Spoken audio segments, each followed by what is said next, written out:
All right, so this is a look at the marketing capabilities of JOBZ. JOBZ was built for two primary purposes. One was handling paperwork of selling print primarily, and all things related to print.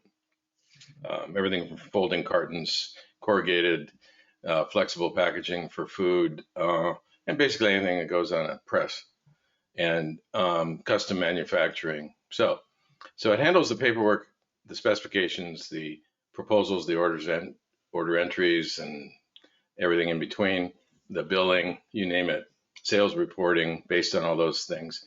But behind it all is the people.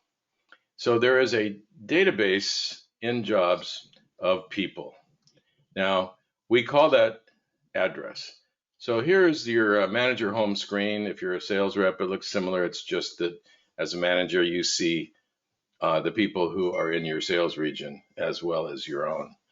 This is the work. These are jobs that are either in pending status or working status. Down at the bottom, though, you start seeing a little bit of the people action because these are contacts. These are people that have contacts scheduled in the future.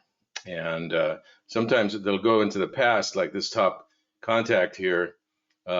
Jim Taylor, the sales rep, should have called on that person back in April 6th, but it's slipping into the past, so it highlights it in red. Um, Gale Force should be contacted today by Jimmy Buffett, shows up in blue. So that's just a look at the contact management aspect. So a sales rep uses this to prospect for business, keep track of who they're calling on, and so forth and so on. And this data lives primarily over on the address tab, because theoretically everybody has an address if they're a person. So let's just take a quick look. This is the to contact list showing dates going out into the future. So it's organized by date. This is people who have been contacted, so you can flip back and forth to see them quickly and easily like that. And if we drop down into one of these contacts, it could be, let's just find Serge. All right, so Serge has, his address information, including his email address. That's very important. In the terms of workflow, you have to have the person's email address so that JOBZ can prepare a proposal to be sent automatically by email to that person. So there's a good chance that a sales rep will have the correct email address if they're using JOBZ to quote business. Now that means that you can take advantage of that for marketing purposes. And just so you know, on the contacts tab to the right here, we have the activity of just sending proposals and so forth will appear in the contact history. So this is sort of the last contact that happened relating to Serge that I sent a proposal on this date, and it got added to this long contact history that goes endlessly back into the past. Right, so that's the basic thing. So a sales rep can use that to say, well, I want to remember to call this person back, in a week, and I want to I want to get a meeting with this person, and he has the annual report coming up. But there's also a tab here at the top, so you got contacts with the contact history and all that. You got segments tab. Now there's a lot that happens right here. In addition to the basic contact information, you can make this essentially a profile. Let's say in this case that I want to have Serge on my greeting card list. Everybody in the office calling on people can decide whether or not this person should be sent the annual greeting card. Maybe they are just, a delivery address, and so they don't need, a greeting card. And, they have a category, like one of the categories is delivery address. So if this was just a delivery destination, we'd call it delivery. And then none of these segments would probably apply, right? But this person is an actual account, and I want them on the greeting card list. And I want them to get also the newsletter. We send out a monthly newsletter here at global litho, and highlighting jobs that we've been working on and so forth. So I just ask the sales reps to check that newsletter box on every one of their contacts, and they can go through their contacts and say, oh yeah, this guy Bjorn, he should be on that list, the newsletter list also, and so forth. So you just go through your contacts and check the ones that you want to have sent the newsletter, and then the marketing person can come into the program and say, let's find the people who are on the greeting card list or who are on the newsletter list, and continue with this find. Now this is a find screen where I can put in, I could narrow it down. I say, I just want to find accounts that we should send the newsletter to, because we have a different newsletter for prospects that haven't done business with us, for example. So this would find people who are accounts and have the newsletter checked and nothing else. We could narrow it further. We got, states we could limit it to, vertical markets that they occupy. So just for now, let's do account and newsletter, and we have 33 people. Okay, so now as the marketing manager, I could just say, for example, well, let's export that data out and do it as an Excel file. And we throw it on the desktop and call it, untitled or whatever we want, and just save it out there. And it's gonna, okay, so let's replace it. And this is what it creates. It creates an Excel spreadsheet, which is, obviously it's got the key fields, the business name, the sales rep name, the full name of the person, their email address, and it's got all the other key fields that you might not need for a simple email newsletter. But what you can do then, you can edit these. You can say, let's just take out all these fields, and then let's upload that to Constant Contact or whatever. Okay, so you're basically exporting the data out to upload to an email service. You could also, at the same time, say we just did those 33 people. You could make a note of that I sent these people the Q2 newsletter. And you would do that by just saying, okay, I got 33 people here. And I'm going to say that today we sent the newsletter email, and this was the Q2 2021 version. And I click the little group icon, and it's going to apply this to all those people in that found set. So now every one of these people in this found set will have Q2 2021 sent newsletter email as the last contact event, and the contact history will also show that. And if I ever wanted to reestablish that particular group of people, I could say, let's find a person who was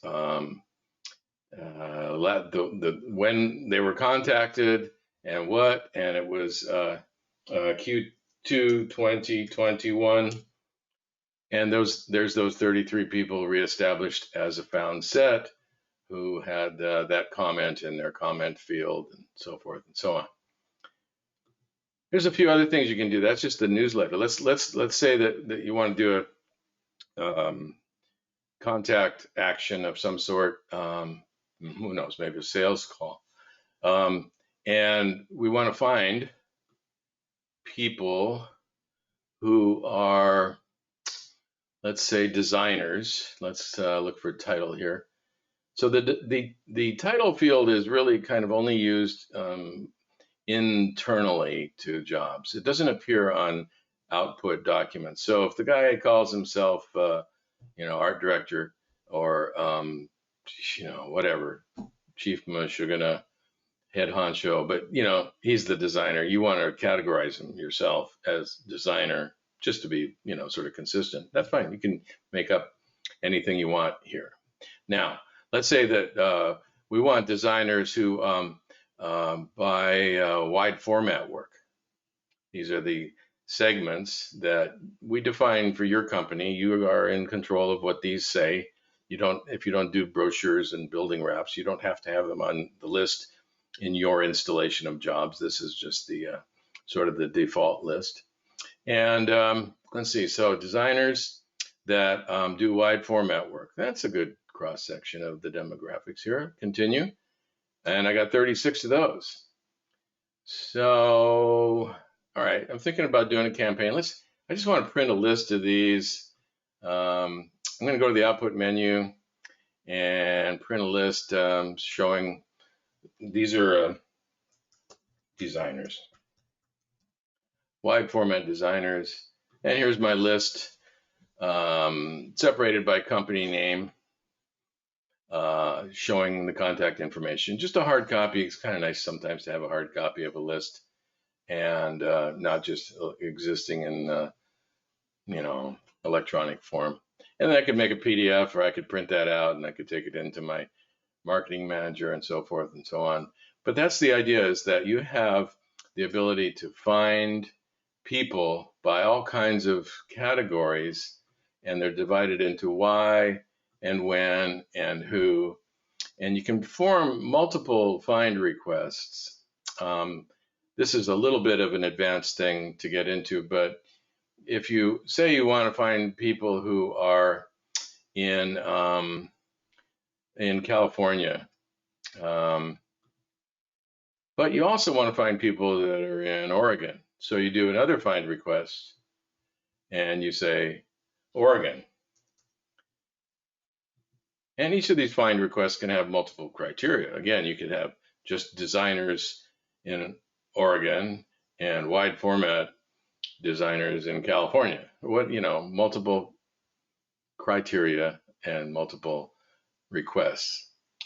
And you just click continue, and you get a list of those people that are fit both of those categories. So again, just find person, let's say California, and additional find request Oregon, and then continue. So there are 2,037 that are either in California or in Oregon. So that's a big list. Here's another little thing. So one of the categories, of course, that we talk about is segments is accounts and prospects. Well, okay, so what's the definition of an account? Somebody you're actually selling to. Yeah, okay, but what if they haven't bought anything in the last year or so? Then they're not really much of an active account, are they? So there's a report in JOBZ that identifies those people that are actually customers, and it's called the Sold Trailing 12 report. And this is under Organize. Under Organize, you can find all these different things. I want to look at all our accounts. I want to look at accounts and prospects. But in this case, I'm going to look at Sold Trailing 12. And what this will do is it'll go over that job database next door, and it will find people that have sales in the trailing 12 months, jobs that are written up and went through at least into the working status, and as well as jobs that have been billed. And so now you have this list of people that are actual customers. So you know that they're actual accounts. That's kind of handy. There's another list that you could send out a mailing just to these people saying, thank you for your business. What are your plans for next year? Whatever, Quoted trailing 12 is very similar. It'll show people that have been quoted in the trailing 12 months and how much they've been quoted. So you got quoted in the trailing 12 months and then sold in the trailing 12 months, and what you did last calendar year and what you've sold year to date. And all this information is just by way of writing up a job, turning it in using JOBZ as a sales order to production. And before that, sending it out as a proposal and so forth. So there's a few different views here. This is the dollar view, which shows the sales. There's also the segment view, which is a quick and easy way to see these segments in a kind of a list form. You can flip through that. You can sort it by company. and it'll sort it alphabetically by company, and you say, oh yeah, I want to add this one to the newsletter, and I want to add, oh, this guy does web work and so forth. You easily go through the list. Then there's the date view, which is the default view, and again the dollar view. The dollar view is where you reassign contacts by saying, I'd like to move all these over to a different sales rep, and that kind of thing. So the output function has just basic kind of listing, or you can go through and take all these 27 people and copy the names and emails into the text buffer and copy it. Just put it all in the copy, and you can paste that into another document. So you have lots of output options, just printing, copying, and so forth. You have organized options where you can look and see, like, oh, how about recently created? And let's go back 365 days and look at contacts are new contacts. So there's 69 people in this list that were created within the last 365 days. That's interesting to know. You might want to do follow up with them. You might want to check with the sales rep if you're the manager, that kind of thing. And you have missed contacts. These are people that should have been contacted, and their next contact date is in the past. There's a few people that should have been contacted, and their date has slipped into the past quite a ways. If you want to put this person back into like a week from now, just click the little +7 button here, and now their contact date is a week from today, and in the next contact field. Again, so you got organize, where it'll list and find, do various things sort of scripted in advance here. Here's our accounts and prospects. But again, they might be called an account, but they are only really, in my book, an account if they actually have bought something in the last 12 months. And you've got the actions where you can say, once you have a list, you can say omit if no email. So boom, you had 621 found, and now there's only 574 that have an email address. So now let's output those into a Excel spreadsheet or whatever. So and there's a help screen as usual in most of these screens where you can see what's going on that screen in call outs, and there's quite a lot going on. But if you just start using it in the simplest way of a sales rep writes up a job to get an estimate out of estimating, and then this is where the contact action comes in, because this job is for this company, this person at that company, and the invoice goes to accounts payable at that company. So when you send a proposal, this automatically gets added to this contact history of this person. And because the sales rep wants to keep the email address correct, so that when they send the proposal out, so basically the actions of selling, the paperwork of selling, inform the data in your contact management function, and a marketing manager can use that data in a number of different ways. So thank you for looking at jobs. The marketing, I need to go in and do some work on my contacts and put in some more identification in there that could be useful tools if Julia now comes back and says, hey, let's do this. Okay, well, we need to have the good data for her to work from. Definitely data heavy for sure. I mean, you can pull all kinds of records and use marketing and just isolate things for marketing. It's really awesome. Jim, I had a question. Sure. So you were showing us how, based off of the segments, you can pull the mailing list. Yes. Save it as a PDF. Can you also export it as an Excel file? Yeah, I did that twice. Let's say if you say find everybody who, for example, does wide format work, then you have a found set of 42 people, okay? And then you output and choose export data, and you specify an Excel file. Oh, perfect. Sorry, missed that. Yeah, It's a and lot. And then, you can call it what you want. And what you have when you do that is a spreadsheet with more than just your basic fields. I mean, it includes a lot of the contact management fields that you might not be interested in uploading, but it's a spreadsheet, so you can just, delete all these fields and then upload it. But like this is a great format for constant contact. And the advantage, actually, there is a capability in Jobs for doing your own merge mail. And it's the output menu, and there is the capability to send an email. You can send a merge mail where it'll create an email for each one of those people, or you can send it everybody in the to field or everybody in the BCC field.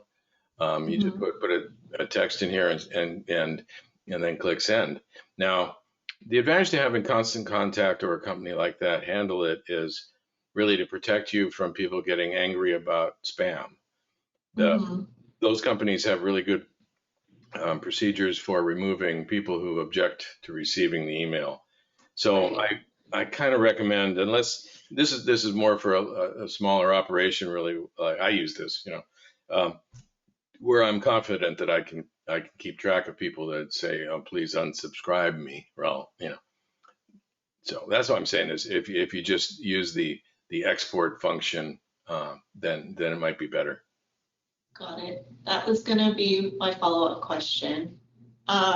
If we were to use that, does it show, for example, Dawn? Does it show that it's coming from Dawn's email, like direct edge email, or what does the from field show?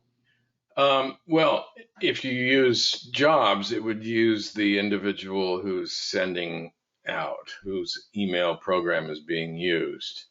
Okay.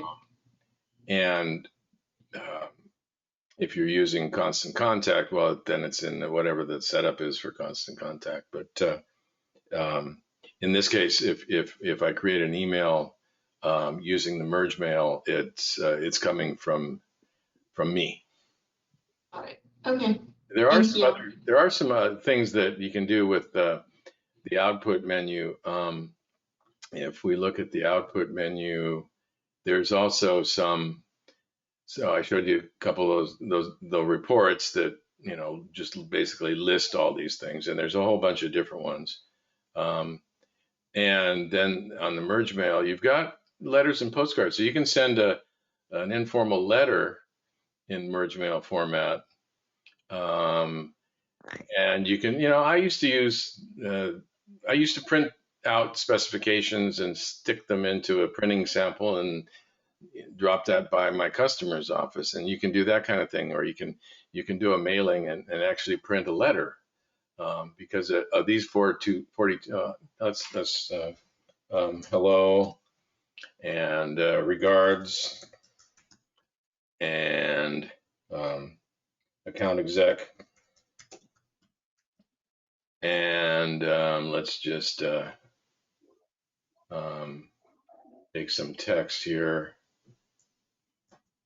from someplace.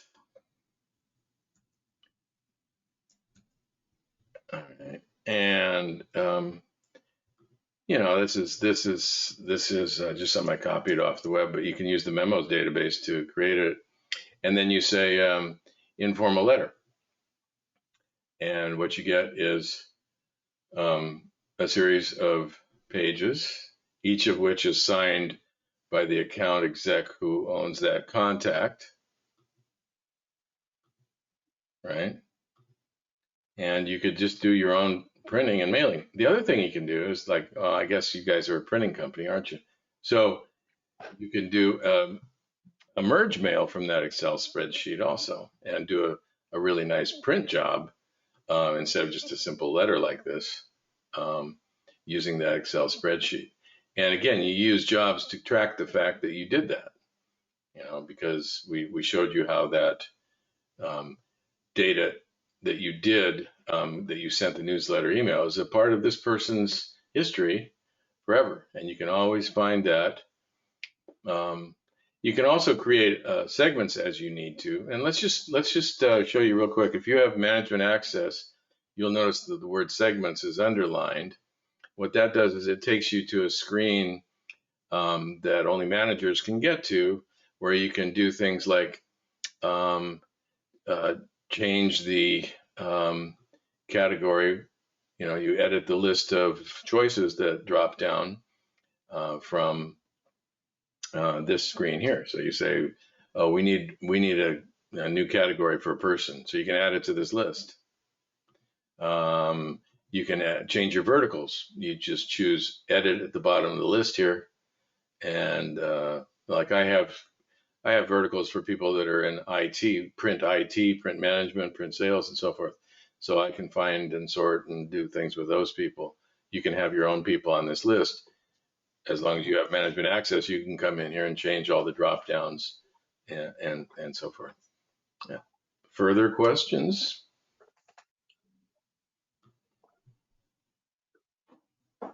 No, I think that's a lot. It's a lot to digest. Yeah. But it really opens up another whole scope of the capability, which is why I was so anxious to have Julian get involved and at least have a chance to see it, to get her mind going at what her goals are, what she wants to try to accomplish in the near future, or maybe throughout the rest of the year. Maybe this tool can come alongside and make her life a lot easier, but yet way more effective in contacting the right people, having the right information. But it really falls on the quality of the data that's entered in, which falls on the shoulders of the users. Yeah. To make sure that we're diligent and go in and be as detailed as we can with that information, because the more work we put in and the more effective it is going out the other end, and creates a better experience for the company overall. Yeah. I mean, there's things you can do in terms of supervision of your sales force if you have the management capabilities, as well as support. So you have marketing supporting the sales reps by using their data in a very organized and efficient way, right? As long as they have the email address, and maybe a category, you can do something with that. So if they, you can also do things like look at recent contacts, and look at those by dollar view and vertical and sales rep, and you can monitor a contact. You can say, I'd like to be, as the manager, I'd like to track this contact, and so you go to the manager screen and you put in the that I'd like to monitor this contact. I make some notes to myself about it, and I want to list those contacts that I marked as to monitor. So I have 10 contacts in here that I was going to see, how the sales rep did over the last, period of time. And then, of course, you got the advantage of the shark list, where you can see who's calling on whom. That 11/17 is called on by Jim Taylor. It looks like he's got that pretty sewed up tight. Yeah. Jimmy Buffett's calling on 24/7 and so forth. So all the sales reps can see this, so they know who they shouldn't call on before checking, Right. Good deal. Julian, Don, any other questions? Guys, good? Sorry. We're good. Yeah, we're good. Yeah, there's just so much to, get it piece by piece, but yeah, there's a lot of good things, like especially, like I said, the data for sure, where we have it all somewhere and expand on it. Yeah, it's a good avenue.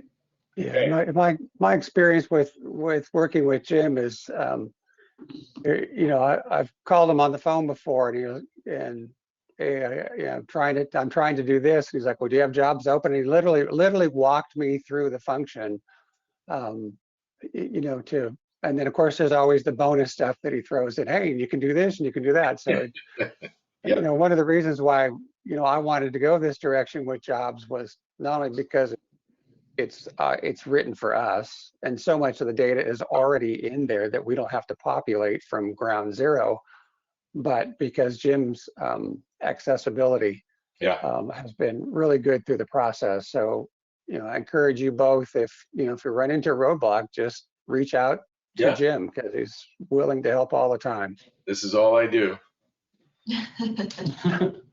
Thank you for that. Thank you. Yeah, it's very, very informative. Okay. Good. Thank you, Jim. All right. So let's schedule another session, Jim, anytime you want, on any subject at all. Yep. We did record this, so I'll send the recording around to the key group. Okay. Good. All right. Good. Thank you. We'll spend a little time digesting this, and then I'll regroup, follow up with Don and Julian, and see if there's anything else that they want to head into next. Okay. Sounds good. Thanks a lot, people. Thank you. Thank you, Jim. Bye-bye. Thank you guys for attending.